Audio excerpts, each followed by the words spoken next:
আজ হলো দশরা, সকাল সকাল একটা কেক খেয়ে নিলাম। কেকটা খেতে দারুণ ছিল, এটা ভাই দিয়ে গেছিলো। আর এখন আমাদের সকালের ব্রেকফাস্ট করা হবে। মা এখানে খাচ্ছে আম দিয়ে পান্তা, আর আমি এখানে খাচ্ছি আলু ভাতে দিয়ে পান্তা, যেটা আমার মোস্ট ফেভারিট ব্রেকফাস্ট।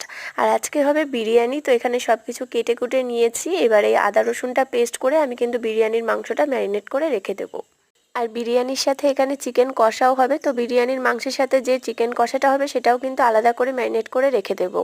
এদিকে বিরিয়ানির জন্য আলুগুলো আমি ভেজে নিচ্ছি, আর সাথে ডিমগুলো সেদ্ধ বসিয়ে দেব। প্রথমে চিকেনের ঝোলটা আমিই করব, কারণ পিসি এসে বিরিয়ানিটা করবে। তার মধ্যে মা একটু লস্যি বানিয়ে দিল, তো দুজন মিলে লস্যি খেয়ে নিলাম। আর এখানে আমাদের বাড়ির বাচ্চাটা দেখো কি করছে। চলে আসলো পিসি, এখানে এসে ভাত বসিয়ে দিয়েছে। বিরিয়ানিটা অলরেডি হয়ে গেছে, উপর থেকে ঘিটা ছড়িয়ে দিলেই কিন্তু হয়ে যাবে। তার ফাঁকে একটু জামরুল খেয়ে নিলাম, যেটা ওই নিয়ে এসেছিল। বিরিয়ানিতে দম বসিয়ে এই যে আমরা সব ভাই বোন কিন্তু একসাথে বসে গল্প করছি। তারই 10-15 মিনিটের পরে দীপ চলে আসলো, আর এবার বিরিয়ানির হাঁড়িটা খোলা হচ্ছে। বিরিয়ানিটা উপর থেকে সাদা লাগছিল, কারণ গ্রেভিটা তলায় ছিল। আর দেখো দীপ কিরকম আমার দিকে চোখ পাকিয়ে তাকাচ্ছে। তো এবার সবাই মিলে খাওয়া হবে, আর এটা হচ্ছে দশরার খাওয়া।